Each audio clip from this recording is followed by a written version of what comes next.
Well, thank you, Josh, and good morning, ladies and gentlemen. And I'm glad that we're here this morning because I think it gives the people who are watching television and the people who are reading the media and listening to radio an understanding of what a lot of the investment goes into, because this place is a place from which people are kept safe and people are kept moving. That is the place where problems are dealt with. But you can see from all the technology that's reflected in this room the huge investment that is required to make sure we have the ability from one room to keep on top of what is going on the subway. And it was interesting to hear Jim Ross explain this morning, what each of the things are that are on that board, the series of boards behind us, and how they can literally monitor on an hour-by-hour, minute-by-minute, second-by-second basis how we're doing. And this morning was a good morning in the sense that there are things that happen that are unpredictable on a system as complex as this. I'm very proud of the fact that the budget and budgets over the course of this term in office have continued to invest in the TTC, the biggest single investment, I suppose, in one thing that is going to relate to both better service and also reducing overcrowding is the automatic train control system that is being put in place. It's a long project in terms of the duration of the construction. It's an expensive project, hundreds of millions of dollars, but you can already see on the short portion of the subway where it's active that it's making a difference. Jim says the operators like it in terms of the sort of exact nature of the service that it delivers, and brighter times are ahead because that automatic train control system will be in place further down the University Spadina line later this year, and of course it's scheduled to be completed in I think 2020, late 2019, and that will result, as we've said before, in a double-digit increase in the capacity of the Young University subway line, Line 1, which will make a big difference to some of the overcrowding. In the meantime, we haven't stood still. We are, as a result of the approval by a strong mandate of the Council yesterday, approving millions of dollars to go into other measures that can be taken. And I think equally important is the fact that we as a Council asked the TTC, and I have asked the CEO and the people from Metrolinx, and I soon will be asking the Premier and the Minister to explore some things we haven't tried before in an effort to improve service, such as looking at a differentiated fare that might provide some incentive for people to travel earlier in the morning, such as the possibility of using the fare structure or the service levels on express buses to encourage people to try that mode of transportation instead of the subway, such as exploring with the Premier and with the Minister of Transportation for Ontario the possibility of doing something with GO service inside the city, which is really what SmartTrack is modeled on, to encourage more people to use the GO service and to use GO trains inside 416 to, again, alleviate the loading that is on both the Yonge subway itself and also on the Bloor-Yonge interchange. I want to just say a couple of words about the budget. The budget, I'm very pleased to say, received a very strong mandate from the City Council overall. And I take that not as a recognition of the fact that everybody's completely happy with every aspect of it. I understand that there are problems in the city, whether it be homelessness or whether it be transit service or whether it be the availability of affordable housing, that require a lot more work on our part and will require continued and increased investment over time. But again, if your challenge in a system, especially one without political parties, and where you have 45 members of council, including myself as the mayor, to make the decision on the budget, if your challenge is to try and achieve a balance that is not only acceptable to the majority of council, but is also acceptable to the people of Toronto, I think we did that. And that balance has to do both with the pressure that you put on people at times when it's difficult to keep the city affordable with respect to tax increases, where we kept those tax increases to the rate of inflation, and at the same time, your ability produced by that money and by growth in other revenues to increase and improve services. And I'm very proud of the fact that not only did this budget keep the property tax increase at the rate of inflation, but at the same time, it also allowed for dramatic improvements in services that we provide to the people of the City of Toronto, whether it be things like the hop-on, hop-off transfer, which I think is going to be a very popular and very positive addition to the city's transit landscape, whether it is the low-income fare pass that is going to help lower-income people to have more affordable access to public transit in the City of Toronto to help them seek out opportunity, whether it is the line item for the first time ever in the city's budget provides for funding directly by the city to the Toronto Community Housing Corporation to make much-needed repairs. Whether it is the substantially and the hundreds of additional new subsidies that will go to families in need of more affordable childcare, whether it is the 20,000 rec spaces that will be financed by the budget for families that were having trouble signing up for recreational programs, which are a necessary part of life for themselves and for their children. And this is a budget that did all of those things and many, many more, while at the same time maintaining the increase in property taxes to the rate of inflation. I think that's the kind of balance people expect. It is financial management that has been recognized by the rating agencies as being good, sound, responsible financial management of the city. They said that in their own commentaries about the City of Toronto.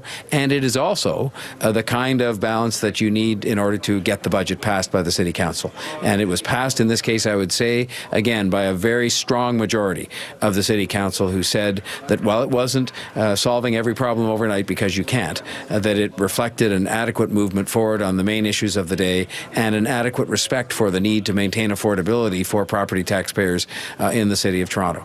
And so I, especially in light of all of the commentary that often precedes these budgets and what people say starting back 6 months, I want to again express thanks to the members of City Council, because they were the ones in the end that made some changes but approved the budget, to the Budget Committee headed by Chair Gary Crawford, and to the people for all the input they gave us. I attended 4 of the public sessions where people came and made deputations about the budget, and we listened to the things that they said, and they reflected themselves in that budget, but also in some of the changes that were made after it was initially presented. So I'll stop there and answer your questions on the budget or on transit, and of course Chair Cole is here with me if there's any other questions about the TTC that he can answer better than I. Who's first?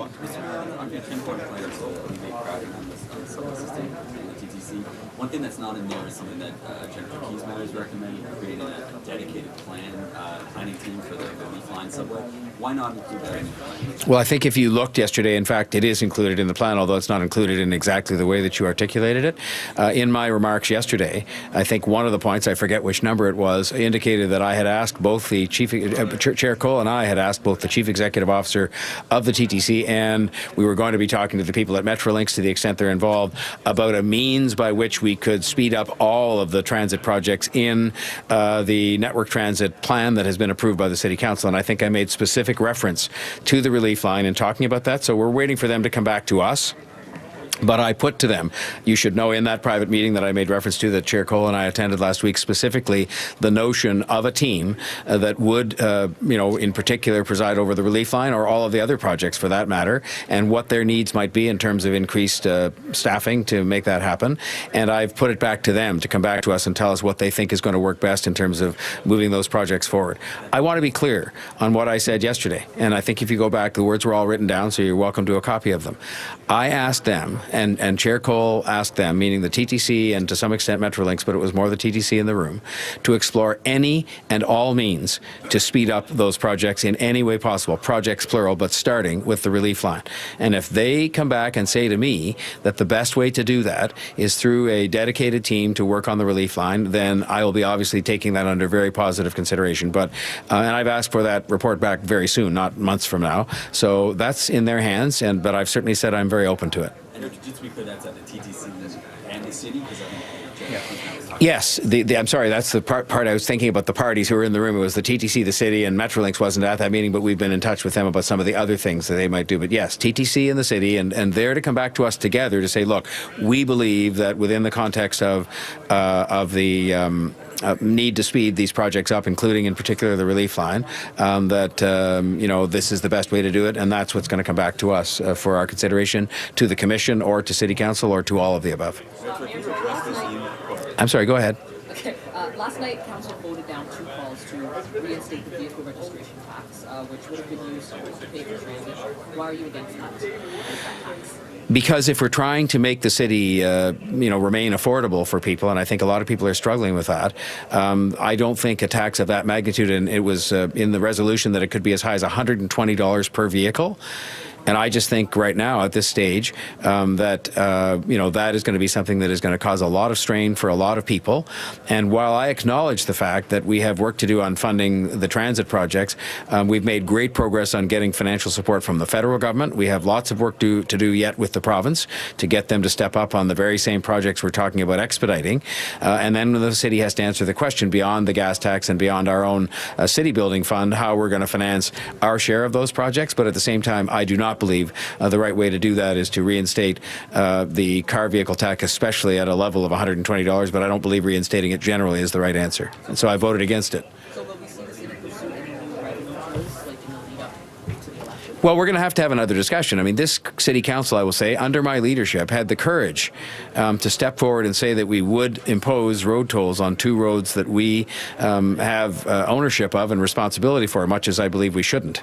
And that was in what I believe to be an incredibly short-sighted and politically timid move shut down by the provincial government. And I very much regret that because, they're always calling on us. Even there were calls last night saying we have to step up as a city.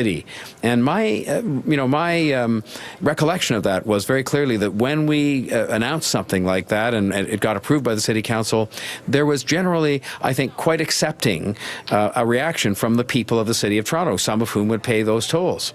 And so we did get the gas tax, and people forget this when they say we lost the road toll revenue and therefore we're left with nothing.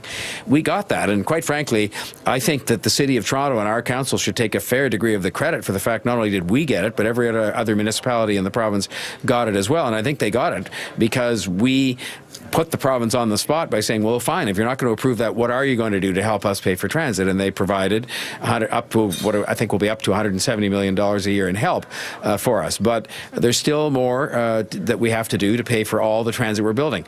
I make no apology for the fact that we have multiple transit projects we are proceeding with, and they're all proceeding at one stage or another of active design, planning, and soon construction. And we do have to pay for them, so we're going to have that discussion again. But I think the fuel tax will go a long way to help us, as will the federal and I hope provincial money. And that's another thing I'll mention this morning.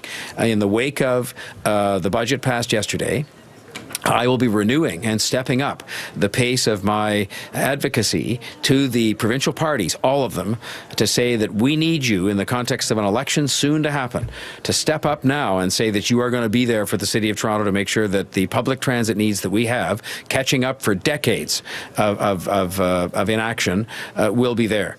And this isn't just about keeping people happy in the City of Toronto. Many of the people who use our subways are people from 905. So this whole fear that exists to me, which is silly, about saying, well, by doing something positive for 416, you're going to make people in 905 unhappy or vice versa. This is ridiculous. People don't, think about where those boundaries are when they're trying to get to and from work or to and from shopping or whatever it is they're doing. They just want to see their government step up and get this stuff done. And so I'm going to be pressing very hard to the leaders of all the parties, as I've said I would, and I've raised it with them before, but now's the time they're going to have to answer up. And they're going to have to say either yes or no. They're going to provide the support to the Toronto Transit Commission for our regional transit needs, serving both 905 and 416, or they're not. And I think if they say no, they're not, or if they're uncertain about that, the voters will exact a price for that, because they know we need to make those investments. We needed to make them 10 years ago, but we certainly need to make them now, and I plan to do that, and I need to have their help to make it happen.